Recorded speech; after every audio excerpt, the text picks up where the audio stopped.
வணக்கம் நண்பர்களே. விடுதலை சிறுத்தை கட்சியிலிருந்து 6 மாதங்களுக்கு இடைநீக்கம் செய்யப்பட்டிருந்த ஆதவ் அர்ஜுனா அந்த கட்சியிலிருந்து வெளியேறி விஜயின் தமிழக வெற்றி கழகத்தில் இணைந்துவிட்டார். ஆனால் அதன் பிறகு அன்றைய தினமே திருமாவளவனை சந்தித்தோம் அவர் ஆசி பெற்றார். இது திமுக வட்டாரத்தை கடுமையான அதிர்ச்சிக்கு உள்ளாக்கியிருக்கிறது. குறிப்பாக இந்த திருமாவளவன் முன்பு ஆதவ் அர்ஜுனாவை விடுதலை சிறுத்தை கட்சிக்குள் வைத்துக்கொண்டே திமுகவுக்கு எதிராக செயல்பட்டார். குறிப்பாக திமுக அரசு டாஸ்மாக் கடை நடத்தி வருவதால் அதற்கு எதிராக விடுதலை சிறுத்தை கட்சி மது ஒழிப்பு மாநாடு நடத்தியது. இது கூட்டணிக்குள் இருந்து கொண்டே குண்டு போடும் வேலையாகும். அதோடு நிறுத்தி கொள்ளாமல் முதலமைச்சர் மு.க.ஸ்டாலின் மட்டுமின்றி உதயநிதியையும் ஆதவ் அர்ஜுனா கடுமையாக விமர்சித்தார். நேற்று வரை சினிமாவில் நடித்து கொண்டிருந்தவரை துணை முதலமைச்சர் ஆக்க வேண்டுமா? நீண்ட காலமாக ஒடுக்கப்பட்ட தலித் மக்களுக்காக போராடி வரும் என்னுடைய தலைவர் திருமாவளவனுக்கு அந்த துணை முதலமைச்சர் பதவியை கொடுக்க கூடாதா என்று திமுகவை நோக்கி கேள்வி எழுப்பினார் ஆதவ் அர்ஜுனா. ஆனால் அதையடுத்து நாம் கொடுத்த அழுத்தம் காரணமாக அவரை இடைநீக்கம் செய்தார் திருமாவளவன். இதனால் திருமாவளவன் நமக்கு அடிபணிந்து விட்டார் என்றுதான் நினைத்தோம். ஆனால் இப்போது பார்த்தால் விஜய் கட்சியில் இணைந்து விட்ட அவர் மீண்டும் திருமாவளவனை சந்தித்திருக்கிறார். அதோடு ஒரு கட்சியில் இருந்து இன்னொரு கட்சிக்கு சென்றால் ஏற்கனவே இருந்த கட்சியை கடுமையாக விமர்சிப்பதுதான் அரசியலாக இருந்து வருகிறது. ஆனால் ஆதவ் அர்ஜுனா அதையெல்லாம் உடைத்து விட்டார். அவர் நாகரிகமான அரசியலை கையில் எடுத்திருக்கிறார். அதனால்தான் இன்னொரு கட்சிக்கு மாறிய பிறகும் முந்தைய கட்சி தலைவரை சந்தித்து ஆசி பெற்றுள்ளார். இவரது செயல்பாடு பலருக்கு ஒரு முன்னோடியாக இருக்கிறது என்று பாராட்டுகிறார் திருமாவளவன். அப்படி என்றால் ஆதவ் அர்ஜுனாவை விஜய் கட்சிக்கு அனுப்பி வைத்ததே இந்த திருமாவளவன் தான். முதலில் நீ போய் அந்த கட்சியில் சேர்ந்து கொள், அடுத்தபடியாக தேர்தல் வரும்போது நான் கூட்டணிக்கு வருகிறேன் என்று அவரை அனுப்பி வைத்திருக்கிறார். இப்படி திமுக கூட்டணியில் இருந்து கொண்டு திமுகவுக்கு எதிராக செயல்பட்டு வந்த ஆதவ் அர்ஜுனா மட்டுமின்றி திமுகவை வீழ்த்த வேண்டும் என்று கட்சி தொடங்கியிருக்கும் விஜய் கட்சியில் சேர்ந்த அவரை இவர் கட்டி தழுவி கொள்வது ஏற்றுக்கொள்ளக்கூடியதல்ல.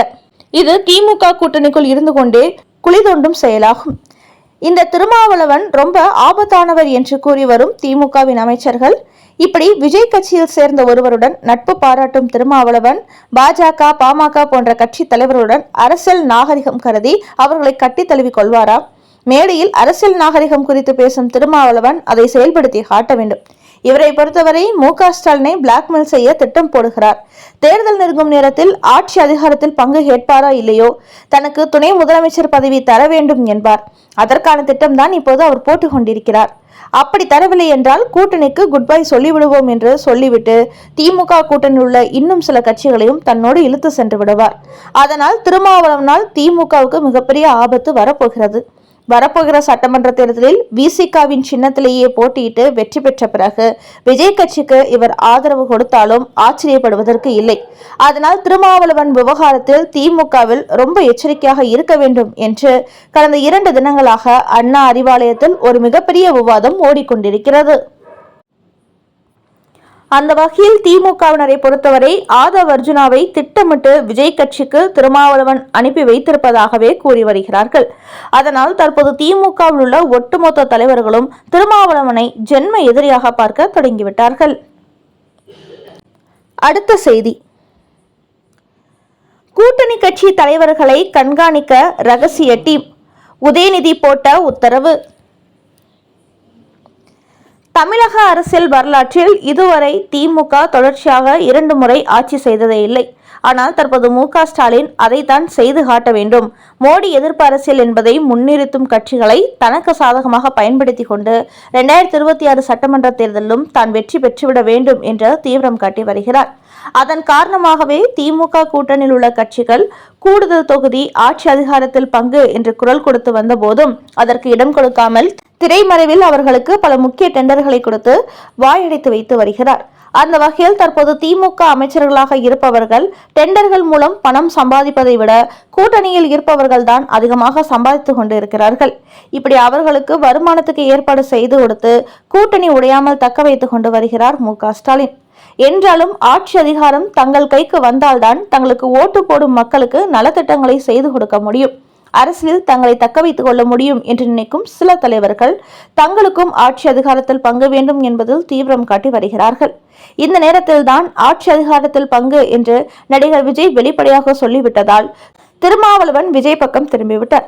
அதேபோன்று பாட்டாளி மக்கள் கட்சியும் ஆட்சி அதிகாரத்தில் பங்கு என்றால் விஜய் கூட்டணிக்கு போய்விடலாம் என்று திட்டமிட்டு வருவதாக ஒரு தகவல் வெளியாகியிருக்கிறது. அதன் காரணமாகவே தனது மகள் தயாரித்த படத்தின் டீசரை வெளியிட விஜயை சந்திக்க வைத்தார் அன்புமணி ராமதாஸ். அதன் காரணமாகவே தனது மகள் மூலமாக விஜயுடன் ஒரு நட்பை ஏற்படுத்தி கொண்டுள்ளார் அன்புமணி. இந்த விவகாரத்தில் காங்கிரஸ், கம்யூனிஸ்ட் கட்சிகளும் உடன்பட்டு வருவதால் விசிக, பாமக போன்ற கட்சிகள் விஜய் கூட்டணிக்கு சென்றால் அடுத்தபடியாக கம்யூனிஸ்ட் கட்சிகளும் கண்டிப்பாக போய்விடுவார்கள். காங்கிரஸ் கட்சியை பொறுத்தவரை கூட்டணி மாறலாம், இல்லை திமுக கூட்டணியிலே தொடரலாம் என்ற நிலையில்தான் இருந்து கொண்டு இருக்கிறார்கள். இப்படி ஒரு அரசியல் மாற்றம் தமிழக அரசியலில் ஏற்பட தொடங்கிவிட்டதால் தான் மு.க. ஸ்டாலினுக்கு அச்சம் அதிகரித்துள்ளது. அதோடு அதிமுக இதுவரைக்கும் தங்கள் கூட்டணிக்கு வரும் கட்சிகளுக்கு ஆட்சி அதிகாரத்தில் பங்கு என்று அறிவிக்கவில்லை. விஜய் மட்டுமே முதன்முறையாக இந்த விஷயத்தை வெளிப்படையாக அறிவித்தார். அதனால்தான் தற்போது தனது கட்சி சார்ந்த ஆதவ் அர்ஜுனாவை விஜய் கட்சிக்கு அனுப்பியுள்ள திருமாவளவன் தேர்தல் நெருங்கும் நேரத்தில் தானும் சென்று விடுவார் என்று கூறப்படுகிறது. இதையடுத்து திமுக கூட்டணியில் உள்ள இன்னும் சில கட்சிகளை இழுத்து செல்வதற்கும் அவர் ரகசிய பேச்சுவார்த்தை நடத்தி வருவதாகவும் சொல்லப்படுகிறது.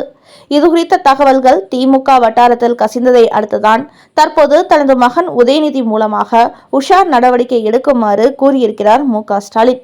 அதாவது திமுக கூட்டணியில் உள்ள கட்சிகள் வேறு எந்தெந்த கட்சிகளுடன் ரகசிய தொடர்பில் இருக்கிறார்கள், தேர்தல் நெருங்கும் போது கூட்டணி வைப்பதற்கு திட்டமிடுகிறார்களா என்பதை ரகசிய உளவாளிகள் மூலம் ஆராய வேண்டும். அப்படி ஒரு திட்டத்துடன் அவர்கள் செயல்பட்டு வந்தால் இப்போதே நாம் உஷாராகிக் கொள்ள வேண்டும். அதற்கு ஏற்ப வேறு சில கட்சிகளை திமுக கூட்டணிக்குள் இழுக்கும் முயற்சியில் இறங்க வேண்டும் என்று மு.க. ஸ்டாலின் தனது மகன் உதயநிதிக்கு ஒரு உத்தரவு போட்டுள்ளார்.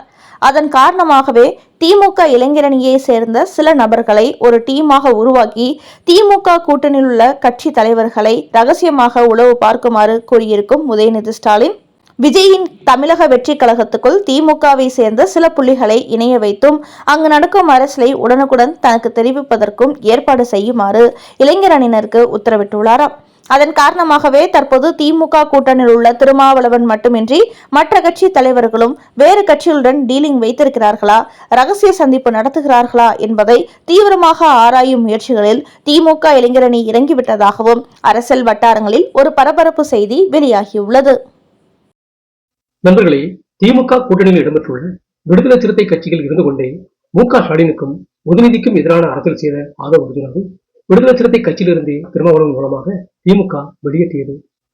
இருப்பினும் விஜயின் தமிழக வெற்றி கழகத்தில் இணைந்த அவர் மீண்டும் திருமாவளவனுடன் சந்திப்பு நடத்தி திமுகவுக்கு பலத்த அதிர்ச்சியை கொடுத்ததுடன் தேர்தல் நெருங்கும் நேரத்தில் கூட்டணியை ஒழிப்பதற்கு திட்டமிட்டு வருவது மற்றும் திமுக கூட்டணியில் உள்ள கட்சிகள் கூடுதல் தொகுதி ஆட்சி அதிகாரத்தில் பங்கு என்று கொடிபிடித்து வரும் இந்த நேரத்தில் திருமாவளவன் கூட்டணியை உடைக்க திட்டமிட்டு வரும் நிலையில் காங்கிரஸ், கம்யூனிஸ்ட் கட்சிகளும் அதிருப்தியில் இருந்து வருவதால் திமுக தரப்பு அதிர்ச்சி அடைந்திருப்பதோடு தங்களது தடையை மீறி மற்ற கட்சி தலைவர்களை சந்தித்து ரகசிய பேச்சுவார்த்தைகள் நடத்துகிறார்களா என்பது உதயநிதி ஸ்டாலின் ரகசிய டீமை களத்தில் இறக்கி ஆராய்ந்து வருவது குறித்த உங்களோட கருத்துக்களை கமெண்ட் பாக்ஸில் பதிவிடவும். நன்றி, வணக்கம்.